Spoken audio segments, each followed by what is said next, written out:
Welcome to today's deep dive, Yeah. where we're going to be tackling trading psychology. All right.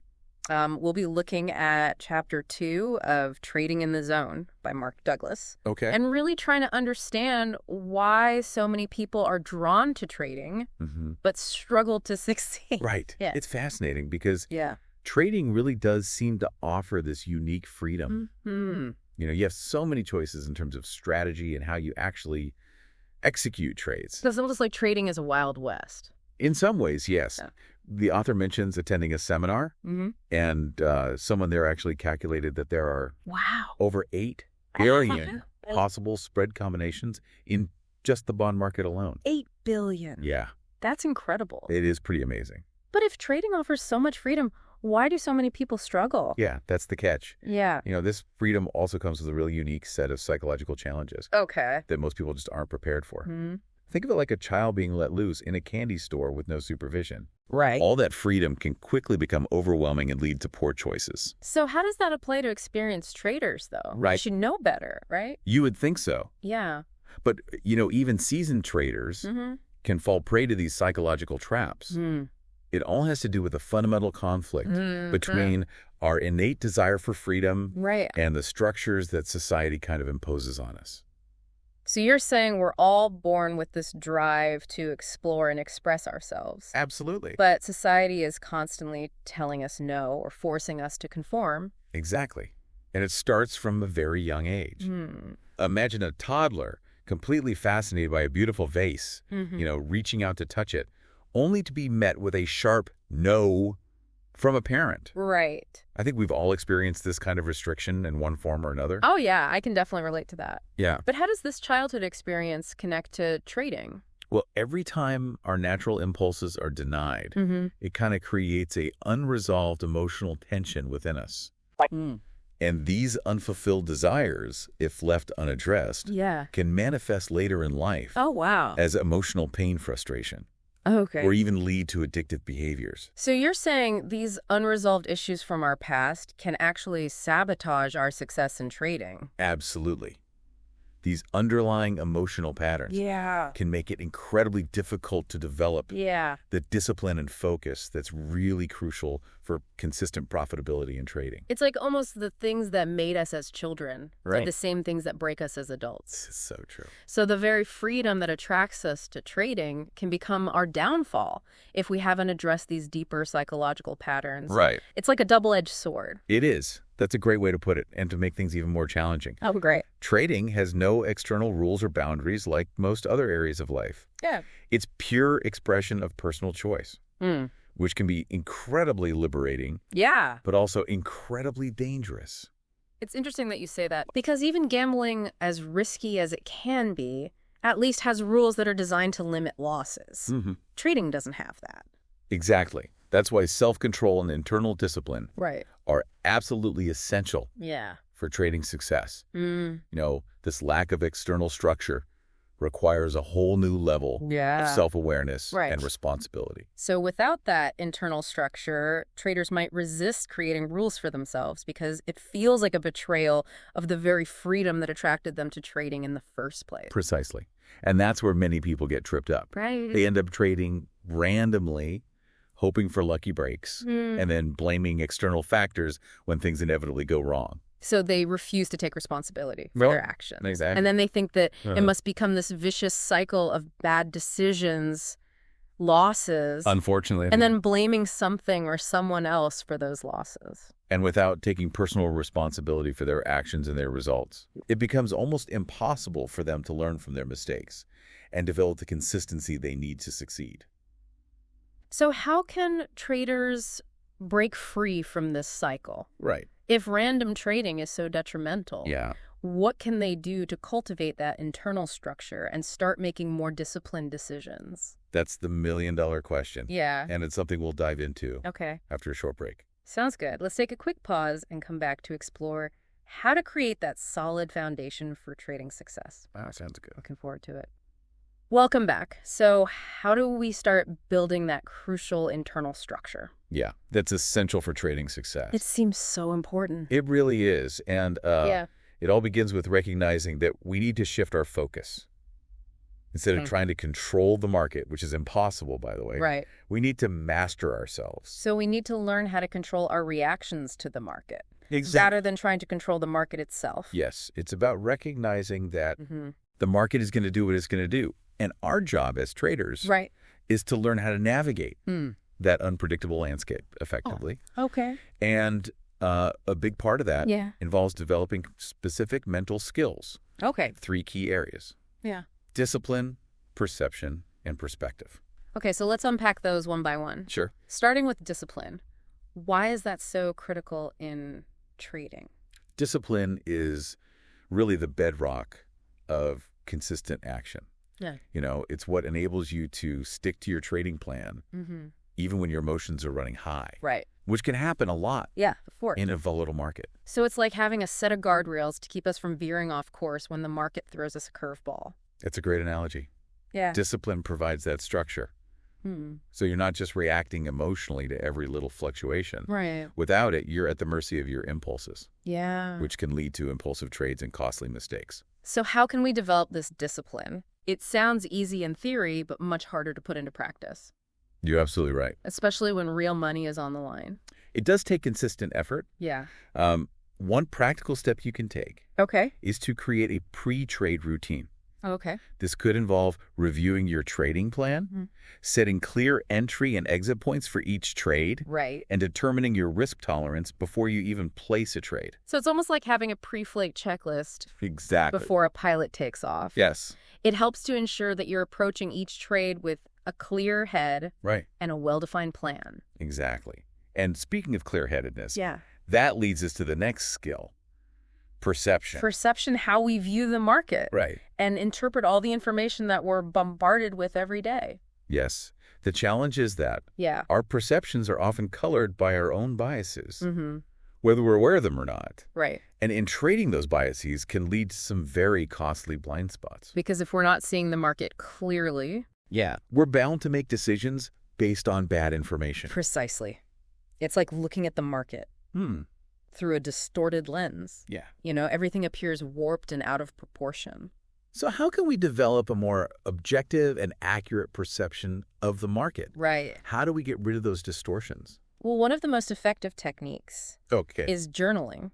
Okay. By keeping a detailed record of your trades and your thought process behind each trade. Okay. You can start to spot patterns in your decision making. Interesting. You know, you might notice that you tend to make certain types of trades when you're feeling anxious. Right. Or overly optimistic, for example. It's like becoming a detective of your own mind. I like that. Trying to uncover the hidden clues that are driving your trading behavior. That's a great way to think about it. Yeah. And once you're aware of those biases, you can start to challenge them and develop more objective ways of interpreting market information. So it's about replacing those distorted lenses with a clearer, more accurate view of the market. Exactly. But even with good discipline and objective perception, it seems like there's still a lot that can go wrong in trading. You're right. And that's the third skill comes in perspective. Okay. It's about how we frame our experiences, both the wins and the losses. Okay. And how we use those experiences to learn and grow. So it's about having a long-term vision. Yes. Rather than getting caught up in the emotional roller coaster of individual trades. In trading, it's easy to get fixated on every little win and loss. Yeah. But that kind of short-term thinking can be incredibly detrimental to your long-term success. Because if you're constantly obsessing over each trade, you lose sight of the bigger picture. Exactly. It's like trying to navigate a maze by staring at the wall right in front of you. Right. You need to be able to zoom out and see the entire maze to find your way through. Makes sense. That's what perspective allows you to do. So how can we cultivate that broader perspective, that ability to see the bigger picture, even when the market is throwing everything it can at us? Well, one of the most effective ways to do this is to shift your focus from outcomes to process. Instead of obsessing over whether each individual trade is a winner or a loser, Focus on developing a system that consistently produces profitable results over time. So it's about trusting the process. Exactly. Even when individual trades don't go as planned. You need to have faith that your system will work in the long run. Right. Even if you encounter some bumps along the way. It's like being a marathon runner. Okay. You don't win the race by sprinting the first mile. Right. It's about pacing yourself, sticking to your training plan, and having the mental fortitude to keep going even when it gets tough. That's a great analogy. Thanks. So we've talked about the importance of discipline, perception, and perspective. But how do we actually put all of this into practice? Yeah. How do we take these concepts and turn them into concrete actions that will improve our trading? That's a great question. Yeah. And one we can definitely explore further. Okay. It all starts with developing a well-defined trading plan. So we've covered a lot of ground here talking about how important discipline, perception, and perspective are in trading. Yeah. But how do we actually put all of this into practice? Where do we even begin? You're right. It is one thing to understand these concepts, but quite another to actually apply them, consistently in the heat of the moment. Yeah. And that's where having a rock-solid trading plan comes in. Okay. So more than just jumping into trades randomly and hoping for the best. Absolutely. We need some kind of structured approach. Think of your trading plan as your roadmap. It outlines your trading goals, your risk tolerance, your entry and exit strategies, and perhaps most importantly, your rules for managing your emotions. So it's almost like a personal constitution that guides our trading decisions. I love that. Yeah. And helps us stay disciplined even when the market gets crazy. Your trading constitution, and just like any good constitution, it needs to be based on sound principles. Right. And crucially, you need to follow it consistently. Okay, so let's say we have our trading constitution in place. Yeah. How do we actually make sure we stick to it, especially when the pressure is on? That's where discipline comes in. Remember, discipline is the bridge between knowing what to do and actually doing it. It's like having the best workout plan in the world, but never actually going to the gym. Right. Knowledge without action is meaningless. Exactly. And one of the best ways to build that discipline muscle is through practice and accountability. So it's about training our minds just like athletes train their bodies. It is. But how does accountability play into this? Well, accountability helps you stay on track. Okay. And avoid making impulsive decisions that you might regret later. Yeah. This could involve working with a trading mentor. Okay. Joining a supportive community of traders, or even just keeping a detailed trading journal where you honestly track your progress and identify areas where you can improve.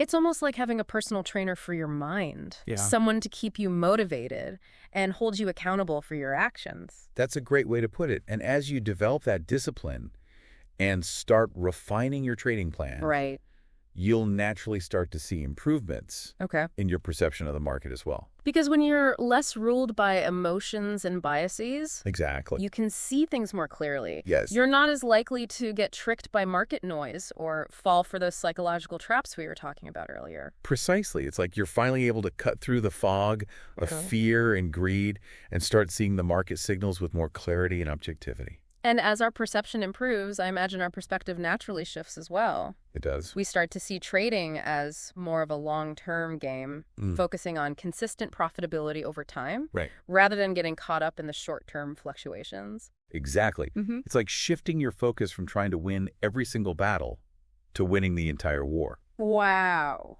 That's the key to building a sustainable and ultimately rewarding approach to trading.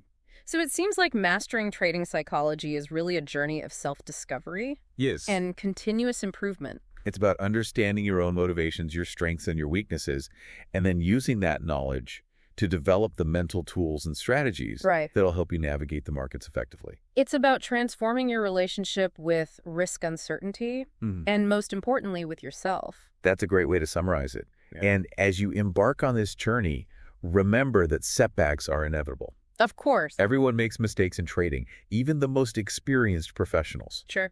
What separates the successful traders from everyone else is how they learn from those setbacks, adapt their approach, and continue to refine their process. So trading isn't just about numbers and charts. No. It's a deeply personal endeavor. It is. That requires you to confront your own psychological baggage and develop a whole new way of thinking and being. Well said. It's about becoming the best version of yourself.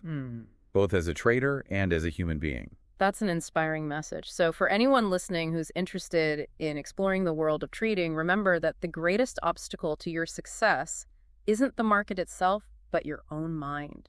Master your mind and you'll master the game. That's a great takeaway. We've covered a lot of ground today, from the allure of trading to the importance of building that internal structure and mastering the mental game.